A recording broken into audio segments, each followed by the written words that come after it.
ஜெங்கிஸ்கான் அப்படிங்கிற ஒரு ஃபேமஸ் கிங்கை பற்றி நம்ம எல்லாருமே கேள்விப்பட்டிருப்போம். ஆனால் அவரோட வாழ்க்கையில் நடந்த ஒரு சுவாரஸ்யமான இன்சிடென்ட் பற்றி தான் இன்னைக்கு நான் உங்களுக்கு சொல்ல போகிறேன். ஆனால் இந்த கதையை கேட்டதுக்கப்புறம் உங்கள் லைஃப்பில் எந்த ஒரு விஷயம் நடந்தாலோ இல்லை நீங்கள் ஆசைப்பட்டு ஒரு விஷயம் நடக்கலை அப்படின்னாலோ அதை எப்படி பாசிட்டிவாக எடுத்துக்கணுங்கிறதுக்கான ஒரு வழி இந்த கதையிலேருந்து நீங்கள் எடுத்துப்பீங்க. இப்போ வாங்க கதைக்குள்ளே போகலாம். ஜெங்கிஸ்கான் எப்போதும் வேட்டைக்கு போகிறப்பையோ இல்லை போருக்கு போகிறப்பையோ தான் கூட எப்போதுமே ஒரு கழுகை கூட்டிகிட்டு போவாராம். அந்த கழுகு என்ன பண்ணுன்னா முன்னாடியே போய் அங்கே யார் இருக்கா இல்லை அங்கே என்ன இறை உணவு இருக்குது அப்படிங்கிறத பார்த்து வந்துட்டு இந்த ஜெங்கிஸ்கான் கிட்ட சொல்லிடுமா.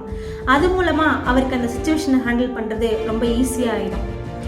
அதே மாதிரி அன்னைக்கும் அவர் தன் போர் வீரர்களோட இறை தேடுறதுக்காக போயிருக்கிறாரு.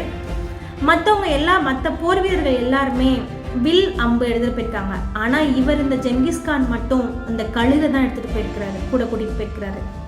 ஏன்னா இவர் வில் அம்பு மேலே வச்சிருக்க நம்பிக்கையை விட அந்த கழுகு மேலே வச்சிருக்க நம்பிக்கை தான் அதிகம். அதனால தான் அந்த கழுகு இவர் கூட்டிகிட்டு போயிருக்கிறாரு. கொஞ்ச தூரம் போனதுக்கப்புறம் இறை அவங்களுக்கு கிடைக்கவே இல்லை, எந்த உணவுமே கிடைக்கல. மறுபடியும் கொஞ்சம் தூரம் போகிறாங்க, அவங்களுக்கு எந்த ஒரு உணவுமே வேட்டையாடுறது கிடைக்கல. அதுக்கப்புறம் என்ன ஆகுது அப்படின்னா எல்லாரும் ஒரு வித விரக்தியில் துவண்டு போயிடுறாங்க.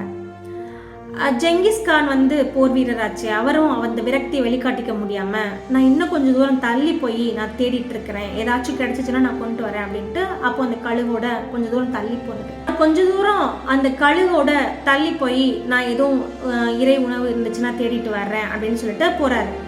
கொஞ்சம் தூரத்தில் போகிறாரு, எதுவுமே கிடைக்கல. கடைசியாக ஒரு இடத்துல ஒரு பாறைமையிலேருந்து ஒரு சின்ன அருவி கொட்டுது.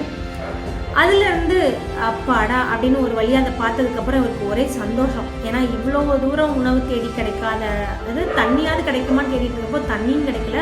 கடைசியாக ஒரு இடத்துல ஒரு பாறைமையிலேருந்து கொஞ்சம் சின்ன அருவி மாதிரி தண்ணி கொட்டுது. சரி, அந்த தண்ணியாவது கொடுப்போம் அப்படின்னு சொல்லிட்டு தாங்கிட்ட இருந்த அந்த வெள்ளி டம்ளர் எடுத்து அந்த தண்ணியை பிடிக்கலான்னு தண்ணி தான் இடது கையில் பிடிச்சி குடிக்க போகிறாரு. அந்த கழுகு வேகமாக தட்டி விட்டுறது. என்ன நம்ம இவ்வளோ தாவத்தில் இவ்வளோ பசியில் இருக்கிறோம், இப்போ நமக்கு கிடைச்சிருக்கிறது இந்த ஒரு அருவி தான், இந்த சின்ன ஒரு தண்ணி தானே, இதையும் கழுகு தட்டி விடுது அப்படின்னு சொல்லிட்டு சரி ஒரு வேளை தெரியாமல் தட்டி விட்டுருக்கோம் அப்படின்ட்டு மறுபடியும் அந்த வெள்ளி டம்ளர் எடுத்து அந்த தண்ணியை பிடிக்க போகிறாரு. மறுபடியும் இந்த கழுகு அதை தட்டி விடுது. இந்த டைம் அவர் கோபம் ஆகிட்டார். என்ன இப்படி பண்ணுது அப்படின்னு சொல்லிட்டு இந்த டைம் அவரை தன்னோட இடது கையில் வெள்ளி டம்ளரையும் வலது கையில் அவரோட வாளையும் எடுத்து வச்சிருக்காரு. மறுபடியும் அவர் அந்த தண்ணியை பிடிக்க போகிறாரு. இந்த கழுகு மறுபடியும் தட்டி விட்டோன்னே இவர் என்ன பண்ணிட்டாரு, அந்த வாளை வச்சு கழுகோட ரெக்கையை வெட்டிட்டாரு. அந்த இடத்துலையே அந்த கழுகு வலி தாங்க முடியாமல் துடிச்சு இறந்துருச்சு.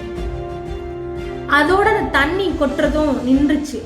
பாறை மேலேருந்து தான் தண்ணி வந்துச்சு. இப்போ தண்ணி நின்றுச்சு, நம்ம பாறை மேலே போய் பார்ப்போம் அப்படின்ட்டு மேலே போய் பார்க்குறாரு. அந்த தண்ணி வந்த இடத்துல ஒரு கொடிய விஷமுள்ள பாம்பு இறந்து கிடந்திருக்கு. அதோட ரத்தம் அந்த தண்ணி வழியாக கலந்து வந்திருக்கு. சப்போஸ் இவர் அந்த தண்ணியை குடிச்சிருந்தாரு அப்படின்னா அந்த பாம்போட ரத்தம் அந்த தண்ணியில் கலந்து இவரோட ரத்தத்தில் கலந்து இவர் இறக்குன்னு இருந்திருக்கும்.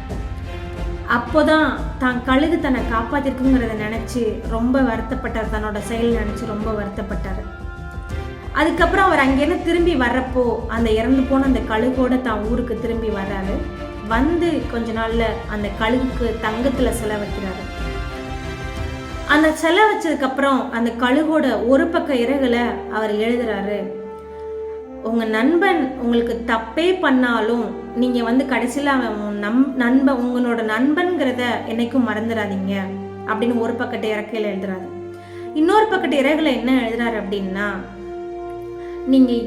உங்களுக்கு எவ்வளோ விஷயம் என்ன நடந்தாலும் நீங்கள் கோவப்பட்டு நீங்கள் கோவத்தில் இருக்கிறப்போ மட்டும் ஒரு முடிவை எடுத்துடாதீங்க. நீங்கள் கோவத்தில் இருக்கிற அந்த ஒரு முடிவு உங்களை கண்டிப்பாக அழிவுக்கு தான் கொண்டுட்டு போகும் அப்படின்னு இன்னொரு இறக்கையில் எழுதி வைக்கிறாரு.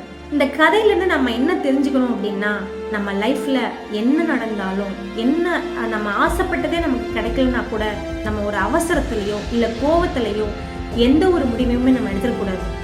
அப்படி நம்ம எடுத்துட்டோம் அப்படின்னா அந்த முடிவு கண்டிப்பாக நமக்கு அழிவை தான் கொடுக்குங்கிறத நம்ம அந்த கதையிலேருந்து நல்லாவே எடுத்துக்கலாம்.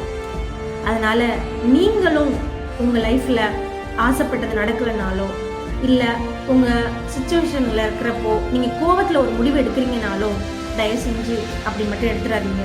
அது கண்டிப்பாக உங்களை நல்ல வழிக்கு கொண்டுட்டு போகாது. நீங்கள் பொறுமையாக காத்துருங்க, நிச்சயம் நல்லது நடக்கும். நல்லது மட்டும்தான் நடக்கும். எல்லாத்தையும் யோசிச்சு பார்த்து உன் உலகத்தை நீயே மாற்று.